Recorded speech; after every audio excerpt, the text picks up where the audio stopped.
আসসালামু আলাইকুম। আজকে সর্বশেষ সংবাদ জানাবো আমি নুসরাত। প্রথমেই জানিয়ে দেব সংবাদ শিরোনাম। ফেব্রুয়ারিতে নির্বাচনের ঘোষণা, বিএনপির বিজয়, ডক্টর মঈন খান। গাজায় ইসরায়েলি আগ্রাসনে নিহতের সংখ্যা ৬১,০০০ ছাড়ালো। সর্বশেষ জানাবো গোয়েন্দা নজরদারিতে হাসনাত সার্জিস জারা, হোটেল পরিবর্তন। শিরোনাম শুনলেন, এবারে বিস্তারিত। ফেব্রুয়ারিতে নির্বাচনের ঘোষণা, বিএনপির বিজয়, ডক্টর মঈন খান। আগামী ফেব্রুয়ারিতে জাতীয় সংসদ নির্বাচনের সম্ভাব্য তারিখ ঘোষণাকে বিএনপির একটি রাজনৈতিক বিজয় বলে উল্লেখ করেছেন দলটির স্থায়ী কমিটির সদস্য ডক্টর মঈন খান। তিনি বলেন, দীর্ঘদিনের গণতান্ত্রিক আন্দোলনের ফলে এই নির্বাচন ঘোষণার পথে সরকার এসেছে। তবে শুধু তারিখ ঘোষণা নয়, বিএনপি চায় একটি অবাধ, সুষ্ঠু ও গ্রহণযোগ্য নির্বাচন। এই লক্ষ্যে তিনি দলীয় নেতাকর্মীদের এখন থেকেই প্রস্তুতি নিতে আহ্বান জানান। বুধবার সিলেটের ঐতিহাসিক রেজিস্ট্রি মাঠ থেকে ছাত্র জনতার গণ অভ্যুত্থানের বর্ষপূর্তি উপলক্ষে বের করা বিজয় র্যালি সমাবেশে প্রধান অতিথির বক্তব্যে ডক্টর মঈন খান এসব কথা বলেন। সিলেট জেলা ও মহানগর বিএনপির র্যালি সমাবেশের আয়োজন করে। বিজয় র্যালি সমাবেশে সভাপতিত্ব করেন সিলেট জেলা বিএনপি সভাপতি আব্দুল কাইয়ুম চৌধুরী এবং সঞ্চালনায় ছিলেন মহানগর বিএনপি সাধারণ সম্পাদক ইমদাদ হোসেন চৌধুরী। বক্তব্য রাখেন বিএনপি চেয়ারপারসনের উপদেষ্টা খন্দকার আব্দুল মুক্তাদির, সহ সাংগঠনিক সম্পাদক মিফতা সিদ্দিকী, বিএনপি নেতা আব্দুল কাইয়ুম জালালী পঙ্খী, জেলা বিএনপি সাধারণ সম্পাদক অ্যাডভোকেট ইমরান আহমেদ চৌধুরী, মহানগর বিএনপির ভারপ্রাপ্ত সভাপতি ডক্টর নাজমুল ইসলাম ও বিএনপির সদস্য হাদিয়া চৌধুরী মুন্নি।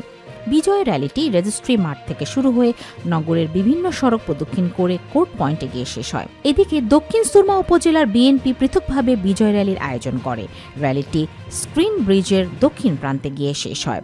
সমাবেশে সভাপতিত্ব করেন উপজেলা বিএনপি সভাপতি হাজী মোহাম্মদ শাহাবুদ্দিন এবং সঞ্চালনা করেন সাধারণ সম্পাদক বজলুর রহমান ফয়েজ।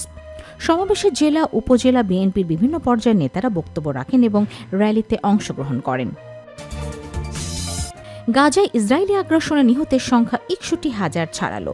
ফিলিস্তিনের অবরুদ্ধ গাজা উপত্যকায় একদিনে আরও ১৩৮ জন ফিলিস্তিনি নিহত হয়েছেন। এদিনে উপত্যকাটিতে ২০২৩ সালের অক্টোবর থেকে চলা ইসরায়েলি হামলায় নিহতের সংখ্যা বেড়ে ৬১,১৫৮ জনে দাঁড়িয়েছে। এদের মধ্যে ১৯৩ জন অনাহারে মারা গেছেন। বুধবার ৬ আগস্ট গাজার স্বাস্থ্য মন্ত্রণালয় এই তথ্য জানিয়েছে। খবর বার্তা সংস্থা আনাদোলুর। মন্ত্রণালয়ের এক বিবৃতিতে বলা হয়েছে, গত ২৪ ঘণ্টায় ১৩৮টি মৃতদেহ হাসপাতালে আনা হয়েছে, আর আহত হয়েছেন আরও ৭৭১ জন, যার ফলে ইসরায়েলি হামলায় মোট আহতের সংখ্যা ১,৫১,৪৪২ জনে দাঁড়িয়েছে।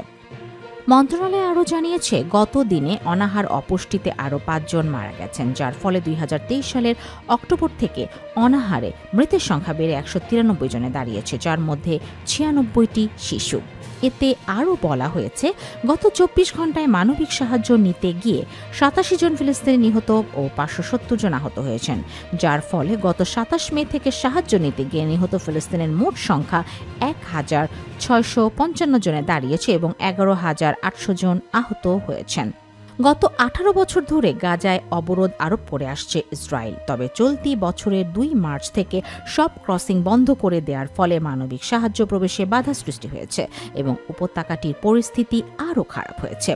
গাজায় সরকারি মিডিয়া অফিসের মতে ২৭ জুলাই থেকে ইসরায়েল মাত্র ৮৪৩টি ত্রাণ ট্রাক প্রবেশের অনুমতি দিয়েছে, যা ১০ দিন ধরে বাসিন্দাদের দৈনন্দিন চাহিদা মেটাতে প্রয়োজনীয় ৬,০০০ ট্রাকের তুলনায় অনেক কম। ২০২৩ সালের ৭ অক্টোবর ইসরায়েলি ভূখণ্ডে ঢুকে অতর্কিত হামলা চালায় ফিলিস্তিনি প্রতিরোধ আন্দোলন হামাসের যোদ্ধারা। এদিনে ১,২০০ জনকে হত্যার পাশাপাশি ২৫১ জনকে জিম্মি হিসাবে ধরে নিয়ে যায় তারা। হামাসের হামলার জবাব দিতে এবং জিম্মিদের মুক্ত করতে ওই দিনই গাজায় অভিযান শুরু করে ইসরায়েলি বাহিনী। ১৫ মাসেরও বেশি সময় ধরে টানা অভিযান চালানোর পর যুক্তরাষ্ট্র ও মধ্যস্থতাকারী অন্যান্য দেশগুলোর চাপে বাধ্য হয়ে গত ১৯ জানুয়ারি গাজায় যুদ্ধবিরতি কার্যকর হয়। কিন্তু বিরতির ২ মাস শেষ হওয়ার আগেই গত ১৮ মার্চ থেকে ফের গাজায় অভিযান শুরু করে আইডিএফ। এছাড়া গত নভেম্বরে আন্তর্জাতিক অপরাধ আদালত গাজায় যুদ্ধাপরাধ এবং মানবতাবিরোধী অপরাধের জন্য ইসরায়েলি প্রধানমন্ত্রী বেনিয়ামিন নেতানিয়াহু ও তার সাবেক প্রতিরক্ষামন্ত্রী ইয়োভ গ্যালান্টের বিরুদ্ধে গ্রেফতারি পরোয়ানা জারি করে। পাশাপাশি উপত্যকাটিতে আগ্রাসনের জন্য আন্তর্জাতিক বিচার আদালতে গণহত্যার মামলার মুখোমুখিও হয়েছে ইসরায়েল। গোয়েন্দা নজরদারিতে হাসনাত সার্জিস জারা, হোটেল পরিবর্তন। জুলাই গণঅভ্যুত্থানের প্রথম বর্ষপূর্তির দিনে হঠাৎ করে জাতীয় নাগরিক পার্টির এনসিপির 5 শীর্ষ নেতার রহস্যজনক কক্সবাজার সফর গিয়ে চলছে আলোচনা সমালোচনা। কোনো পূর্ব ঘোষণা ছাড়াই আগমন, বিলাসবহুল রিসোর্টে ওঠা, পরদিন আকস্মিক হোটেল পরিবর্তন। সব মিলে পুরো সফরকে ঘিরে জোরালো হয়েছে রাজনৈতিক জল্পনা কল্পনা। এর মধ্যে বুধবার 1:45টার দিকে হঠাৎ রিসোর্ট ত্যাগ করেন তারা। এরপর কলাতলির শালিক রেস্টুরেন্টের মধ্যাহ্নভোজ করে বিকেল 3টার দিকে ওঠেন শহরের অভিজাত হোটেল প্রাসাদ প্যারাডাইসে। আকস্মিক এই স্থান পরিবর্তনেও নজর এড়ায়নি স্থানীয় প্রশাসন ও রাজনৈতিক মহলের।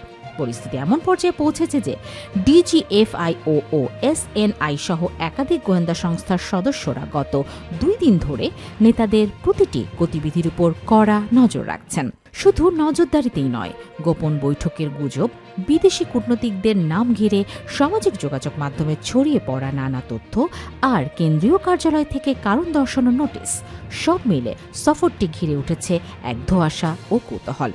মঙ্গলবার 5 আগস্ট বেলা 11:30টার দিকে বাংলাদেশ বিমানের BG 433 ফ্লাইটে কক্সবাজার পৌঁছান এনসিপির মুখ্য সংগঠক দক্ষিণাঞ্চলের হাসনাত আবদুল্লাহ, মুখ্য সংগঠক উত্তরাঞ্চলের সার্জিস আলম, মুখ্য সমন্বয়ক নাসির উদ্দিন পাটোয়ারি, জ্যেষ্ঠ যুগ্ম সদস্য সচিব ড তাসনিম জারা এবং যুগ্ম আহ্বায়ক খালেদ সাইফুল্লাহ। বিমান থেকে নামার পর তারা কোনো ভিআইপি লাউঞ্জ ব্যবহার না করে সাধারণ যাত্রীদের গেট দিয়ে বের হন। সরাসরি চলে যান ইনানির বিলাসবহুল সি পার্ল রিসোর্ট রয়্যাল টিউলিপে। সেখানেই শুরু হয় প্রথম ধাপের গুঞ্জন। এদিকে এনসিপি নেতাদের কক্সবাজার সফরের উদ্দেশ্য নিয়ে প্রথম থেকে রাজনৈতিক অঙ্গনে নানা জল্পনা চলছিল। বিশেষ করে বিদেশি কূটনৈতিক সাবেক মার্কিন রাষ্ট্রদূত পিটার হাসের সঙ্গে সম্ভাব্য বৈঠকের গুজব আরও উস্কে দেয় পরিস্থিতিকে। এই গুজবের পরপরই ডিজিএফআইও, এনএসআই সহ একাধিক গোয়েন্দা সংস্থা তৎপর হয়ে ওঠে। রয়্যাল টিউলিপ হোটেলের ভেতরে ও বাইরে সাদা পোশাকে অবস্থান নেন গোয়েন্দা সদস্যরা। হোটেলের সিসিটিভি ফুটেজ পর্যন্ত সংগ্রহ করে খতিয়ে দেখা হয় সেখানে কোনো বিদেশি নাগরিক প্রবেশ বা বৈঠকের চেষ্টা করেছিলেন কিনা। রয়্যাল টিউলিপের সিকিউরিটি প্রধান সাবেক নৌবাহিনীর কর্মকর্তা লেফটেন্যান্ট কমান্ডার কামরুজ্জামান যুগান্তরকে বলেন, আমাদের হোটেলে এনসিপি নেতাদের সঙ্গে কোনো বিদেশের বৈঠক হয়নি, এমনকি হোটেলে কোনো বিদেশিও ছিলেন না, কেউ বাইরে থেকে এসে বৈঠকও করেননি। তিনি আরও বলেন, মঙ্গলবার দুপুরে এনসিপি নেতারা আমাদের হোটেলে অর্থাৎ রয়্যাল টিউলিপে ওঠার পর থেকে ডিজিএফআই ও এনএসআই সহ বিভিন্ন গোয়েন্দা সংস্থার সদস্যরা হোটেলে এসে যাচাই করেছেন। গোয়েন্দারা হোটেলের সব ধরনের সিসিটিভি ফুটেজ নিয়েছেন এবং সেগুলো পর্যালোচনা করেছেন। বুধবার দুপুর 1টার পর এনসিপি নেতারা হোটেল ছেড়ে গেছেন। বিষয়টি স্বীকার করেছেন এনসিপি নেতাদের নজরদারির দায়িত্বে থাকা কয়েকজন গোয়েন্দা সংস্থার সদস্য। তারা যুগান্তরকে জানান, ঊর্ধ্বতন নির্দেশে আমরা কক্সবাজারে অবস্থানরত এনসিপি নেতাদের গতিবিধির উপর নজর রাখছি, যদিও এখনো পর্যন্ত তাদের কারো সঙ্গে বৈঠকের নির্দিষ্ট প্রমাণ পাওয়া যায়নি।